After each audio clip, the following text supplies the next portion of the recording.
వి gold trusted gold buyers. మీరు తాకట్టు పెట్టిన బంగారాన్ని విడిపించి ఈ రోజు ఉన్న మార్కెట్ ధరకు కొనబడును.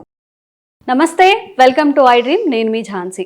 అయితే రీసెంట్గా ట్రంప్ ఎన్నికైన తర్వాత చాలా మార్పులు అయితే జరుగుతున్నాయి. H1B, L1 వీసాల మీద వెళ్ళిన వాళ్ళు ఎవరైతే ఉన్నారో ఆటో ఎక్స్టెన్షన్ ఆప్షన్ అనేది స్టాప్ చేసినట్టుగా తెలుస్తుంది. మరి దీనివల్ల మనకి ఎలా ఇండియన్స్కి కానీ ఇంక ఏ దేశం వాళ్ళకైనా ఎలాంటి ప్రభావాలు ఉంటాయి, దాన్ని నెక్స్ట్ మనం ఏ స్టెప్స్ తీసుకుంటే మంచిది, ఇవన్నీ డిస్కస్ చేద్దాము. ప్రస్తుతం అంతా ఉన్నారు రమేష్ కన్నిగంటి గారు, founder and executive director of centre for human security studies. ఈ విషయంపై క్లుప్తంగా మనం అడిగి తెలుసుకుందాం. నమస్తే రమేష్ గారు. నమస్తే ఝాన్సీ గారు. ఎలా ఉన్నారండి? థ్యాంక్ యూ అండి, doing good. Thank you very much for inviting me to iDream and this is my first interview with you. So I hope we're going to do well in the near future. Okay, so Trump garu తీసుకున్న ఈ decision వల్ల మన ఇండియన్స్కి ఎలాంటి ప్రభావం ఉంటుందండి? ఇప్పుడు green card మీద ఇది ఎఫెక్ట్ అయ్యే ఛాన్సెస్ ఉంటాయా? మరి వాళ్ళు ఫర్దర్గా ఎలా ప్రొసీడ్ అయితే మంచిది అంటారు? Okay, that's a very important question. IDream ప్రేక్షకులు ముఖ్యంగా ఆంధ్ర, తెలంగాణ నుంచి కానీ non resident Indian settled in the United States of America కానీ they will watch iDream, right? It's a very popular social media or YouTube channel, you know. So given this backdrop, I would like to explain the 47th president of the United States of America, Donald Trump. ఆయన ప్రమాణ స్వీకారం చేయగానే అమెరికాలో white house, America అధ్యక్ష భవనంలో ఆయన ఒక 100 executive orders, 100 executive orders ని రిలీజ్ చేశారు. అందుట్లో ఒక ఎగ్జిక్యూటివ్ ఆర్డర్ ఏంటంటే అమెరికాలో ఉన్న స్టూడెంట్స్ ఎవరైతే ఉన్నారో F1 స్టూడెంట్స్, F1 నుంచి H1Bకి, H1B నుంచి PR permanent resident / green card, ఈ ప్రాసెస్ ఉంది చూడండి మేడం. ఈ ప్రాసెస్కి టైం పడుతుంది. మీరు తప్పకుండా రండి, భారతదేశం నుంచి కానీ ప్రపంచంలో ఏ దేశం నుంచి అయినా. USA is called land of opportunities, land of immigrants. వేరే వేరే దేశాల నుంచి వచ్చి ఇక్కడ సెటిల్ అవుతున్న వాళ్ళకి అమెరికా తప్పనిసరిగా ఆ స్వర్గధామం లాగా పనిచేస్తుంది. మీ యొక్క ఆర్థికంగా, సాంస్కృతిక పరంగా, వ్యాపార పరంగా అభివృద్ధి చెందటానికి, మంచి స్టాండర్డ్ ఆఫ్ లివింగ్ కావటానికి మీరు అమెరికా వస్తున్నారు. We welcome you, no problem at all. But only one thing is, నా ప్రెసిడెన్సీలో దొంగ సర్టిఫికేట్లు, తప్పుడు డాక్యుమెంట్లు, షార్ట్ కట్లు చల్లవు. ఇదివరకు నా పాత పూర్వ ప్రెసిడెంట్ జో బైడెన్ గారు అయితే, డెమోక్రటిక్ పార్టీ ప్రెసిడెంట్, ఆయన టైంలో ఇష్టారాజ్యంగా మీరు హ్యాపీగా ఉన్నారు. నేను మాత్రము ఎవరిని ఉపేక్షించను, ఎవరిని క్షమించను. దయచేసి మీరు please keep your legal documents ready when my officers called ICE. Ice అంటే చల్లగా ఉంటుంది కదా జనరల్గా. ఐస్ అంటే ఈ విషయంలో మట్టికి చల్లగా ఉండరు మా వాళ్ళు, చాలా వేడి వేడి వాతలు పెడతారు. ఐస్ అంటే immigration and customs enforcement agency officers అనమాట. ICE that is part of department of homeland security అని. అమెరికాలో ట్విన్ టవర్స్ కూలిపోయిన తర్వాత 2001 సెప్టెంబర్ 11న ఒసామా బిన్ లాడెన్ వెళ్ళి ట్విన్ టవర్స్ని కొట్టేస్తే కూలిపోయినాయి. అందుట్లో చాలా వేల మంది అమెరికన్స్తో పాటు వేరే ఫారిన్ నేషన్స్ కూడా చనిపోయారు. అప్పటి నుంచి అమెరికాలో జాతీయ భద్రతని కాపాడుకోవటం కోసం, నేషనల్ సెక్యూరిటీ ఆఫ్ అమెరికా కోసం కొత్తగా డిపార్ట్మెంట్ ఆఫ్ హోమ్ల్యాండ్ సెక్యూరిటీ అని స్టార్ట్ చేశారు. ఆ డిపార్ట్మెంట్ ఆఫ్ హోమ్ల్యాండ్ సెక్యూరిటీలో ఒక వింగ్ ఏంటంటే ICE, అంటే immigration and customs enforcement agency. ఆ ICE వాళ్ళు వచ్చి, మీరు ఏ దేశం నుంచి వచ్చారు? ఇండియా నుంచి వచ్చారా, బంగ్లాదేశ్ నుంచి వచ్చారా, పాకిస్తాన్ నుంచి వచ్చారా, సౌదీ అరేబియా నుంచి వచ్చారా, చైనా నుంచి వచ్చారా, ఏ దేశం అయితే ఆ దేశం మీ డాక్యుమెంట్స్ చెక్ చేస్తారు.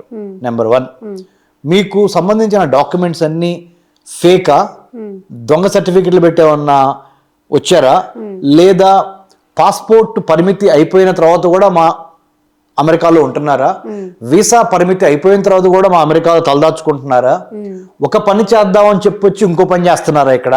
అలా చాలా మంది రకరకాల నానాజాతి సమితి ఉంటుంది. ఆ రకరకాల నానాజాతి సమితిని జల్లెడ బట్టి మంచి వాళ్ళు అయితే సత్కరిస్తాము, మాకు ఏమాత్రం తేడాగాళ్ళు అనిపించింది అనుకో మేము ఉపేక్షించము, మిమ్మల్ని బలవంతంగా మా మిలిటరీ ఫ్లైట్ ఎక్కించి మిమ్మల్ని మీ దేశంలో దించేస్తాము విత్ సంఖ్యలు అనేది ఇప్పుడు జరుగుతున్న విషయము between America and India and many other countries. Countries yes. ఇది madam Jhansi madam garu, this is the back drop, this is the background. మనము we're having a conversation on 7th of February 2025 in Hyderabad in iDream Studios. Okay. This is the and context. ఇంకొక reason ఏంటండి behind this ఈ H1B L1B వీసాలు ఏవైతే ఉన్నాయో auto extension ఆపడం వెనక main motive? చెప్తాను. ఇప్పుడు జనరల్ గా ఆటోమేటిక్ గా మీరు అమెరికా వచ్చి అమెరికాలో F1 స్టూడెంట్ వీసా తీసుకొని F1 నుంచి MS పూర్తయిపోయిన తర్వాత, మాస్టర్ ఆఫ్ సైన్స్ పూర్తయిపోయిన తర్వాత H1Bకి మీరు అప్లై చేసుకుంటారు, అంటే వర్క్ పర్మిట్కి. ఓకే. ఇక్కడి నుంచి ఇక్కడికి వెళ్తే ఆటోమేటిక్, అక్కడి నుంచి ఒక అమ్మాయినో అబ్బాయినో పెళ్లి చేసుకోవటం, అక్కడే ఉండిపోవటం, పర్మనెంట్ రెసిడెంట్ గా గ్రీన్ కార్డ్ తీసుకొని ఆ ప్రాసెస్ ఇవన్నీ జనరల్ గా మొన్నటి వరకు. అమెరికా పుట్టింది 1789లో, అమెరికన్ బర్త్డే 4th July 1789, అంటే first president of the United States of America. అప్పటి నుంచి 47th ప్రెసిడెంట్ ఇప్పుడు 2025 జనవరి 20వ తారీఖున డొనాల్డ్ ట్రంప్. ఈ 250 సంవత్సరాల ఈ అమెరికా చరిత్రలో ఈ స్టూడెంట్ వీసా నుంచి H1B వీసా నుంచి permanent resident or green card అనేది ఆటోమేటిక్ గా జరుగుతూ వచ్చిన మాట వాస్తవము. జనరల్ ప్రాసెసింగ్ పెద్ద దానికోసం ఎరగబడి కష్టపడాల్సిన అవసరం లేదు అనేది 2025 జనవరి 19 వరకు నడిచింది. జనవరి 20, 2025 నుంచి సీన్ రివర్స్ అయిపోయింది. ఏంటంటే నువ్వు ప్రతిదానికి you are accountable, you are transparent, you should have proper legal documents, you should not పప్పులు ఉడకు అని మన తెలుగులో అంటాం కదా. పిచ్చి పిచ్చి డాక్యుమెంట్లు పెట్టి మా కళ్ళల్లో కారం కొట్టి ఏదో 4 మంచి మాయమాటలు చెప్పి మమ్మల్ని బుట్టలో వేసుకోలేరు మీరు. ఇప్పుడు వరకు మీరు అమెరికాలో మీరు చెప్పిన దానిలా విన్నాము. ఇప్పుడు మట్టుకే proper verification, proper clarification, proper reasoning అడుగుతాం. If you fail to submit, if you fail to answer, if you fail to produce the documents that are required, will immediately deport you. అంటే బలవంతంగా ఇలా ఎత్తి లేపి ఫ్లైట్ లో కూర్చోబెట్టి ఆ నుంచి మేము మీ ఫ్లైట్ లో పంపించేస్తాము అనేది సందేశం మేడం. ఈ ఆటోమేటిక్ ఎక్స్టెన్షన్ అన్నారు, ఆటో ఎక్స్టెన్షన్ అంటున్నారు మీరు, లైక్ అటానమస్ వెహికల్ లాగా. ఆటో ఎక్స్టెన్షన్ ఏంటంటే ఇప్పుడు చెప్పిన ప్రాసెస్ లో మొన్నటి వరకు జరిగింది. ఇప్పుడు ఏంటి, ఏ స్టేజ్ కి ఆ స్టేజే.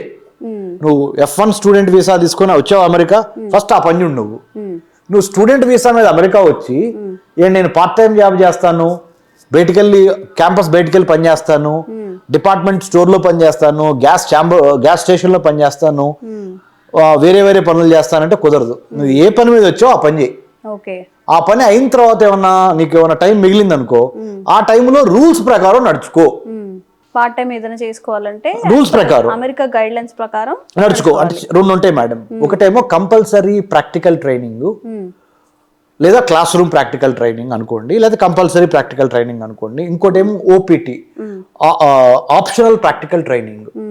ఈ OPT క్యాంపస్ లో చేసుకోవచ్చా, బయట చేసుకోవచ్చా అనే దాటికి డిఫరెంట్ పారామీటర్స్ ఉన్నాయి. ఎన్ని గంటలు చేయొచ్చు, లేదా పార్ట్ టైం జాబ్, OPT కాకుండా ఇంకేమైనా పార్ట్ టైం జాబ్ చేయొచ్చు అంటే మొదటి వరకు చెల్లింది. బైడెన్ ఉన్నప్పుడు జో బైడెన్, ఇంత ముందర ప్రెసిడెంట్, అంత ముందర బరాక్ ఒబామా, అంత ముందర డెమోక్రాటిక్ ప్రెసిడెంట్ నుంచి బిల్ క్లింటన్, వీళ్ళు ఉన్నప్పుడు చెల్లింది. ఇప్పుడున్న ప్రెసిడెంట్ ఎవరు, Republican party president Donald Trump. వీళ్ళ ఎన్నికల గుర్తు వీళ్ళ ఏంటంటే ఎలిఫెంట్. డెమోక్రాటిక్ పార్టీ యొక్క ఎన్నికల గుర్తు ఏంటి అంటే గాడిద, అంటే డాంకీ. ఎందుకు, ఇదేమో ఎలిఫెంట్ రిపబ్లికన్ పార్టీ, ఇదేమో donkey democratic party. What does it indicate, ఏం చెబుతుందంటే ఈ డెమోక్రటిక్ పార్టీలో ఉన్న వాళ్ళు చిన్న సన్నకారు మధ్యతరగతి, ఒక రకంగా లో ఇన్కమ్, మిడిల్ ఇన్కమ్, లిబరల్స్, బాగా చదువుకున్న వాళ్ళు, మైనారిటీస్, వీళ్ళందరూ ఈ డెమోక్రటిక్ పార్టీకి మద్దతుదారులు. ఈ రిపబ్లికన్ పార్టీకి ఎవరు మద్దతుదారులు అంటే బాగా డబ్బులు ఉన్నవాళ్ళు, orthodox, conservative, God fearing, Bible belt states. ఇండియాలో కౌ బెల్ట్ స్టేట్స్ అంటారు.